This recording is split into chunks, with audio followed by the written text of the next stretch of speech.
दादा दादी कहते थे। हम आशा करते हैं कि आपको हमारा चैनल पसंद आ रहा होगा।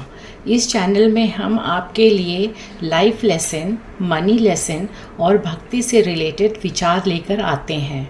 आज हम मनी लेसन लेकर आए हैं। आज का टॉपिक है how your family can help you to save tax.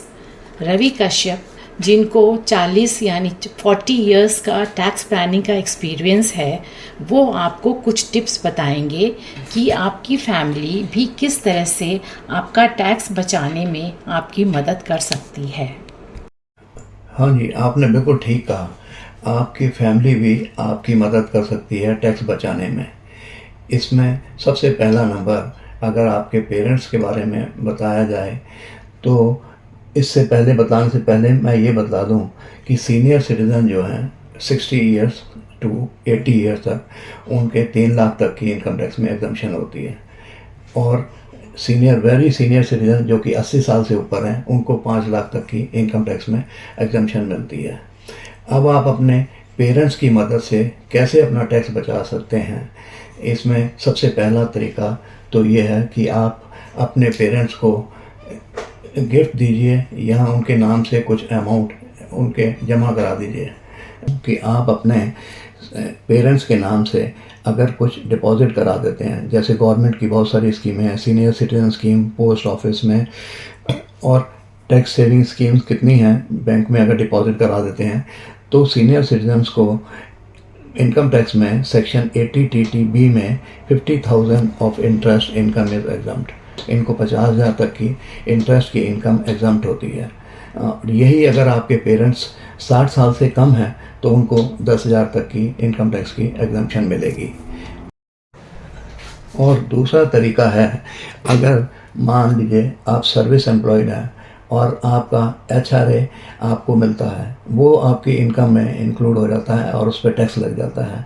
आप इसको बचाने के लिए एक तरीका कर सकते हैं, आप जिस घर में रह रहे हैं वो घर आपके पेरेंट्स का होगा और आप उनको उसके रहने के लिए रेंट पेमेंट कर सकते हैं। और जो आप रेंट पेमेंट करते हैं वो आपके पेरेंट्स की चाहे वो इनकम में इंक्लूड हो जाएगा, लेकिन उनको 30% तक की उसमें डिडक्शन भी मिल जाती है। और अगर मान लीजिए आपके पेरेंट्स की इनकम टैक्सेबल बिलो टैक्सेबल है तो उनको फ़ायदा है, उनको टैक्स नहीं लगेगा। लेकिन आपको सबसे ज़्यादा बेनिफिट ये है कि आपके HRA में से ये जो आप पेमेंट कर रहे हैं, रेंट पेमेंट कर रहे हैं अपने फादर को, अपने पेरेंट्स को, वो आपको इसकी डिडक्शन मिल जाएगी। टैक्स बचाने का तीसरा तरीका है, आप हेल्थ इंश्योरेंस अपने पेरेंट्स के नाम से खरीद सकते हैं। सीनियर सिटीजन को हेल्थ इंश्योरेंस में 50,000 तक की इनकम टैक्स की एग्जम्पशन मिलती है, लेकिन यही सीनियर सिटीजन अगर 60 साल से कम होते हैं तो उनको 25,000 तक की मिलती है। अगर मान लीजिए आप अपने पेरेंट्स के नाम से हेल्थ इंश्योरेंस लेते हैं तो आप अबाउट 75,000 रुपीज़ तक की अपने टैक्स एग्जम्पशन, अपने टैक्स की इनकम जो है उसमें कम कर सकते हैं। 25,000 तो आप अपना क्लेम कर सकते हैं अपनी फैमिली का और अपना, और 50,000 तक अपने पेरेंट्स के लिए कर सकते हैं। टोटल 75,000 रुपीज़ आप अपना टैक्सेबल इनकम कम कर सकते हैं। इससे आपकी वाइफ भी आपको आपका टैक्स बचाने में मदद कर सकती है। ये कैसे? आपको करना यह है कि जब भी आप घर के लिए लोन लेते हैं, अपना नई बिल्डिंग खरीदने के लिए, मकान खरीदने के लिए, तो हमेशा लोन लीजिए जॉइंट होम लोन करके, इकट्ठे दोनों मिलकर ही लोन लीजिए जो भी आपका है। उसमें सबसे ज़्यादा बेनिफिट ये होगा कि सेक्शन 80C में 1.5 लाख रुपए तक का आप प्रिंसिपल अमाउंट के एग्जम्पशन ले सकते हैं, और 24 अंडर सेक्शन 24 में इंटरेस्ट की एग्जम्पशन 2 लाख रुपए तक की मिल जाती है। और इसका एक बेनिफिट सबसे ज़्यादा ये होगा कि अगर आप हस्बैंड वाइफ दोनों सैलरी पर्सन हैं, दोनों कमाने वाले हैं, दोनों अपनी रिटर्न फाइल करते हैं, तो दोनों इंडिविजुअल 1.5 लाख रुपया और 2 लाख रुपया अपना एग्जम्पशन में अपनी टैक्सेबल इनकम में से कम कर सकते हैं, और टोटल अमाउंट आप 7 लाख रुपए तक का अपने टैक्सेबल इनकम लेस कर सकते हैं। इसमें दूसरा तरीका है, आप अपनी वाइफ को कुछ लोन दीजिए। लोन अगर आप वाइफ को देते हैं, लेकिन रीजनेबल रेट के ऊपर दीजिए, क्योंकि रेट ऑफ इंटरेस्ट जो सा है, जो आप उससे चार्ज करेंगे वो आपकी इनकम में इंक्लूड होगा। लेकिन इसका फ़ायदा ये है, रेट ऑफ इंटरेस्ट तो आप कम लीजिए, अंदाज़न आप मान लीजिए 6% रेट ऑफ इंटरेस्ट ले रहे हैं और वो अपनी इनकम में ऐड हो गया, और वही आपकी वाइफ जो है, जो पैसा आपसे लिया है, वो tax free instruments like PPF में डिपॉजिट करा दें। वो अगर मान लीजिए वहाँ से जो इंटरेस्ट मिलेगा पीपीएफ से, वो आपको टैक्स फ्री होगा, उसके ऊपर टैक्स नहीं लगेगा। और एक काम और भी कर सकते हैं, अगर मान लीजिए जो आपसे उन्होंने पेमेंट पैसा लिया है, जो भी लोन लिया है, उसको अगर म्यूचुअल फंड में इन्वेस्ट कर देती हैं, तो म्यूचुअल फंड में जो इनकम होगी डिविडेंड की, वो 1 लाख रुपए तक की एग्जम्प्ट होती है, वो भी आपको उसका फ़ायदा हो जाएगा, टैक्स आपको नहीं लगेगा। इसमें तीसरा तरीका है, अगर मान लीजिए आप अपनी वाइफ को एजुकेशन लोन लेके देते हैं हायर स्टडीज़ के लिए, तो इनकम टैक्स का एक सेक्शन है, सेक्शन 80E, जिसके अंडर ये अगर आप हायर स्टडीज़ के लिए कोई लोन लेते हैं तो उसका इंटरेस्ट जो सा है वो आपको अपने टैक्सेबल इनकम में से आप उसको लेस कर सकते हैं। और इसका एक बेनिफिट और भी है कि ये जो इंटरेस्ट आप पेमेंट करते हैं 8 साल तक आपको इसकी एग्जम्पशन मिल सकती है। 8 साल तक आप जो पेमेंट कर रहे हैं। एक मैं छोटा सा एग्जांपल देता हूँ इसके लिए। मान लीजिए आपकी टैक्सेबल इनकम 7 लाख हो गई है और आपको उस पर टैक्स पेमेंट करनी है।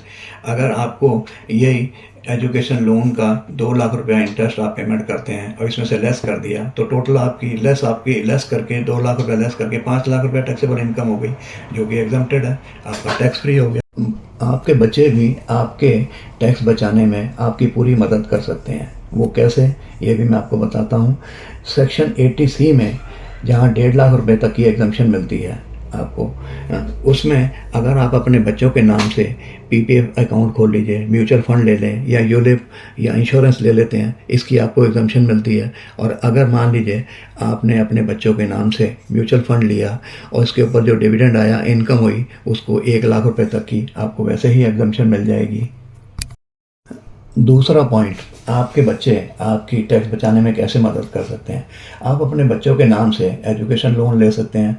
इनकम टैक्स में सेक्शन 80E में जो आप इंटरेस्ट देते हैं एजुकेशन लोन के ऊपर, इसकी आपको एग्जम्पशन मिलती है। और इसका सबसे ज़्यादा बेनिफिट ये भी है कि जो आप रीपेमेंट करते हैं इंटरेस्ट की, तो up to 8 years starting from the year, जिस साल से आपने शुरू किया, आपको 8 साल तक की आपको इसमें आप इंटरेस्ट की क्लेम कर सकते हैं। थर्ड पॉइंट है, आप बच्चों की मदद से कैसे अपने टैक्स बचा सकते हैं। आप अपने बच्चों के नाम से सेविंग बैंक अकाउंट खोलिए। इनकम टैक्स में सेक्शन 10/32 के अंदर ये अच्छी एग्जम्पशन मिल रही है कि आप 1500 रुपया पर child for 2 kids will be tax exempted. आप 1500 रुपया एक बच्चे के नाम से जो इंटरेस्ट आपको मिल रहा है, वो आप अपने टैक्सेबल इनकम में से लेस कर सकते हैं। इसके साथ ही एक चौथा पॉइंट है, आप जो बच्चों की ट्यूशन फ़ी पेमेंट करते हैं, एजुकेशन अलाउंसेस, हॉस्टल एक्सपेंसेस, इसमें भी आपको एग्जम्पशन मिल जाती है। अंडर सेक्शन 80C में आप जो ट्यूशन फ़ी बच्चों को पेमेंट करते हैं, मैक्सिमम 2 बच्चों तक की आपको ट्यूशन फ़ी में एग्जम्पशन मिलती है। और एक सेक्शन है इनकम टैक्स में अंडर सेक्शन 10, उसमें 300 रुपीज़ ए मंथ पर child, hostel expenses, allowances, total मिला के 7,200 रुपया, ये आप इसकी भी एग्जम्पशन ले सकते हैं सेक्शन 80C में और सेक्शन 10 के अंदर। इसमें मैं आपकी जानकारी के लिए कुछ और ऐड करना चाहता हूँ। आपको एक deduction for dependent with disability and disease के लिए भी मिलती है अंडर सेक्शन 80DDB में। इसमें अगर आपका कोई डिपेंडेंट 60 साल से कम उम्र का है और उसको कोई ऐसी स्पेसिफाइड उनकी डिसीज़ है, तो उसके लिए आपको 40,000 तक की आपके टैक्सेबल इनकम में से लेस हो जाता है, या actual expenses which ever is less. और यही अगर आपका डिपेंडेंट 60 साल से ऊपर है, तो आपको 1 लाख रुपए तक की टैक्सेबल इनकम में से आप लेस कर सकते हैं, या जो एक्चुअल एक्सपेंसेस हुआ हो वो। और इसमें थर्ड पॉइंट है, अगर in case disability is between 40 to 80%, अगर 40 से 80% तक की डिसेबिलिटी है, तो आप 75,000 तक का लेस कर सकते हैं अपने टैक्सेबल इनकम में। और इफ़ अगर डिसेबल जो भी पर्सन है वो 80% से ज़्यादा है उसकी डिसेबिलिटी, तब वो आप 1,25,000 तक की एग्जम्पशन इनकम टैक्स में ले सकते हैं। अगर आपको यह जानकारी पसंद आई हो तो आप यह जानकारी अन्य सभी लोगों तक पहुंचाइए। इस चैनल को लाइक, सब्सक्राइब और शेयर करना न भूलें। मिलेंगे हर बुधवार।